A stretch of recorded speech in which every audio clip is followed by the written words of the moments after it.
اعوذ باللہ من الشیطان الرجیم بسم اللہ الرحمن الرحیم۔ میں ہوں نوید اور آپ دیکھ رہے ہیں میرا یوٹیوب چینل نوید وائس۔ آج جو واقعہ میں آپ کے لیے لے کر آیا ہوں ایک مہذب معاشرے کا ہے جس کا نام ہے ایک روٹی کا بوڑھا چور۔ ایک امریکی ریاست میں ایک بوڑھے شہر کو صرف ایک روٹی چوری کرنے کے الزام میں گرفتار کرنے کے بعد جب عدالت میں پیش کیا گیا، اس نے بجائے انکار کے اعتراف کیا کہ ہاں میں نے چوری کی ہے، اور جواز یہ دیا کہ وہ بھوکا تھا اور قریب تھا کہ وہ مر جاتا۔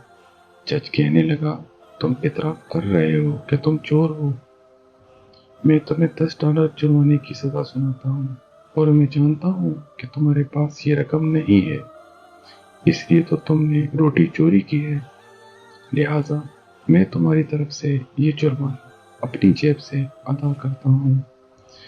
مجمع پر سناٹا چھایا ہوا تھا، اور یہ لوگ دیکھتے ہیں کہ جج اپنی جیب سے $10 نکالتا ہے اور اس بوڑھے شخص کی طرف سے یہ رقم قومی خزانے میں جمع کرنے کا حکم دے دیتا ہے۔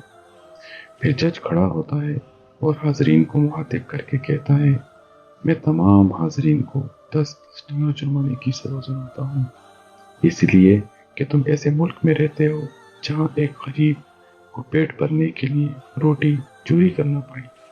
اس مجلس میں $480 اکٹھے ہوئے اور جج نے وہ رقم بوڑھے شہری کو دے دی جو کہ مجرم تھا۔